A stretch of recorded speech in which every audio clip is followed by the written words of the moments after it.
Hello student, welcome on my channel. आज मैं आपके लिए मैथ्स क्लास 8th का एक्सरसाइज 2.4 का क्वेश्चन नंबर 5 और क्वेश्चन नंबर 4 लेकर आई हूँ।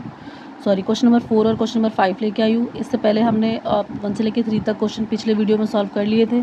तो आइए देखते हैं इसका क्वेश्चन नंबर 4 क्या है। क्वेश्चन नंबर 4 है, one of the 2 digit of a 2 digit number is 3 times the other digit. यहाँ पे वन ऑफ द 2 डिजिट जो है वो उसका जो 2 डिजिट हैं वो 3 टाइम्स हो जाते हैं अदर डिजिट के।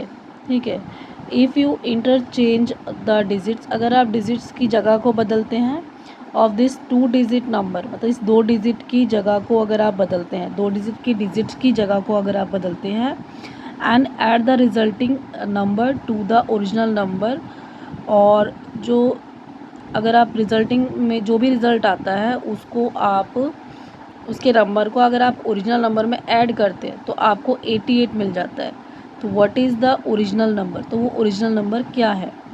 तो सबसे पहले अब इसमें भी वही वंस यूनिट डिजिट और टेंस डिजिट का नंबर है। जैसे यहाँ पे 88 लिखा है तो ये यूनिट डिजिट कहलाएगा, ये टेंस डिजिट कहलाएगा। तो यानी कि वो जो नंबर है वो 2 डिजिट का है। तो देख लेते हैं, लेट द, पहले उसका यूनिट डिजिट मान लेते हैं। वो 2 नंबर जो दो डिजिट का जो नंबर है उसका जो यूनिट डिजिट का जो नंबर है उसे मान लेते हैं कि x है। तो लेट द यूनिट डिजिट भी आएगा x and let the tens digit, और मान लेते हैं जो टेंस डिजिट है वो आएगा 3x।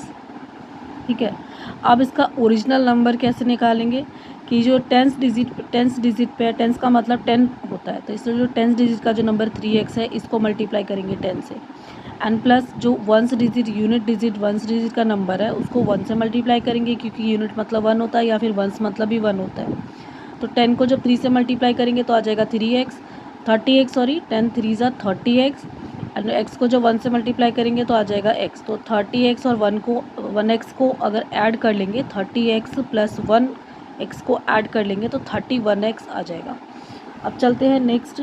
Now number with digit interchange, अब जो नंबर डिजिट के साथ मिलेगा जब हम उसको जगह बदल देंगे, इंटरचेंज का मतलब जगह बदल देंगे, तो क्या होगा कि जो वंस डिजिट पे जो नंबर था यानी कि x वंस डिजिट पे था वो टेंस डिजिट पे आ जाएगा, और जो टेंस पे था यानी कि ये 3x जो था वो टेंस पे था यहाँ पर, अब उसकी जगह बदलेंगे तो वो यहाँ पे वंस वाले प्लेस पे आ जाएगा। तो जो नंबर x यानी कि जब टेंस पे आएगा तो उसको हम 10 से मल्टीप्लाई करेंगे, और x 3x जो कि वंस डिजिट पे आएगा तो उसको 1 से मल्टीप्लाई करेंगे। 10 को x से मल्टीप्लाई करेंगे तो 10x आ जाएगा, प्लस 3x को 1 से मल्टीप्लाई करेंगे तो 3x आ जाएगा। तो 10x में जोड़ देंगे 3x को तो आ जाएगा 13x। ठीक है, अब आते हैं अकॉर्डिंग टू क्वेश्चन के हिसाब से कि जो नया नंबर हमें मिला है यानी कि जो 31x है, 31x और जो नया नंबर है 13x, इन दोनों को जब हम ऐड करेंगे यानी कि 31x में ऐड करेंगे 13x को तो हमें मिल जाएगा 88। अब 31x और 13x को जब ऐड कर लेंगे तो आ जाएगा 44x। ठीक है, 44x इज इक्वल टू में यहाँ पे 88 आ जाएगा। अब x को यहीं छोड़ देंगे, इज इक्वल टू में 88 है, ये 44 को नीचे लेके जाएंगे, इसे डिवाइड कर लेंगे तो आ जाएगा 2, 44 2 ज़ा 88। अब आते हैं इसका यूनिट डिजिट जो था वो 2 था, यहाँ पे x को हमने यूनिट डिजिट माना था, यहाँ पर x को यूनिट डिजिट माना था तो x की वैल्यू 2 आ गई है, इसलिए यूनिट डिजिट आ जाएगा 2। और जो टेंस डिजिट था उसको हमने 3x माना था, तो 3 को मल्टीप्लाई करेंगे 2 से तो आ जाएगा 6। अब यहाँ पे ये यूनिट पे है 2 तो उसको यूनिट पे 2 लिखेंगे, और टेंस डिजिट पे 6 है तो यहाँ पे 6 लिख देंगे तो नंबर बन जाएगा 62। अब चलते हैं नेक्स्ट क्वेश्चन की तरफ। नेक्स्ट क्वेश्चन है हमारा question number 5। Shobo's mother present age is 6 times Shobo's present age. Shobo की मदर की जो प्रेजेंट एज है वो 6 टाइम है, यानी कि 6 गुनी है शोबोज की प्रेजेंट एज के। Shobo's age 5 years from now will be 1/3 of his mother's present age. और शोबो की जो माँ है, ठीक है, शोबोज की जो एज है वो 5 years हो जाएगी अब से, और उसकी 1/3 रह जाएगी उसकी मदर की प्रेजेंट एज की। तो बताओ what is their present age, तो उनकी प्रेजेंट एजेस कितनी है। ठीक है, तो सबसे पहले क्वेश्चन के हिसाब से मान लेते हैं, लेट्स शोबोस प्रेजेंट एज, मान लेते हैं शोबोस की जो प्रेजेंट एज होगी वो x years होगी। ठीक है, देन शोबोज मदर प्रेजेंट एज, और जो उसकी मदर है उसकी प्रेजेंट एज क्या होगी 6 ईयर्स, क्योंकि अकॉर्डिंग टू क्वेश्चन उसकी माँ जो है वो उससे 6 टाइम ज़्यादा बड़ी है।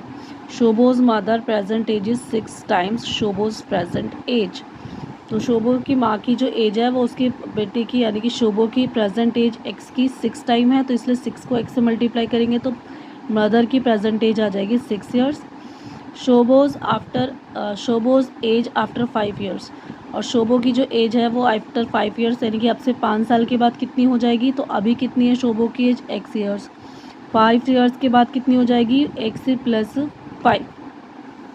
अब अकॉर्डिंग टू क्वेश्चन कि अब से 5 टाइम के बाद शोबो की जो एज है यानी कि अभी जो एज है एक्स प्लस 5, 5 साल के बाद एज है X plus 5 is equal to 1/3 रह जाएगी अपनी माँ के प्रेजेंट एज यानी कि 6x की।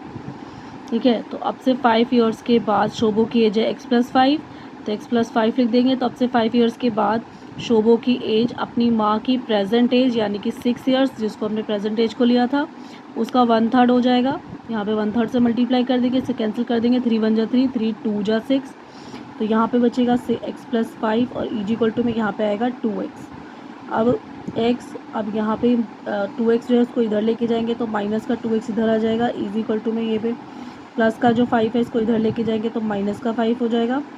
फिर यहाँ पे माइनस का यहाँ पे x रह गया यहाँ पर, है ना, और इज इक्वल टू में मतलब 2x है, इसमें से 1x को माइनस कर देंगे क्योंकि प्लस का ही माइनस का, 2x में से 1x माइनस हो जाएगा तो माइनस का x रह जाएगा, इज इक्वल टू में माइनस का 5।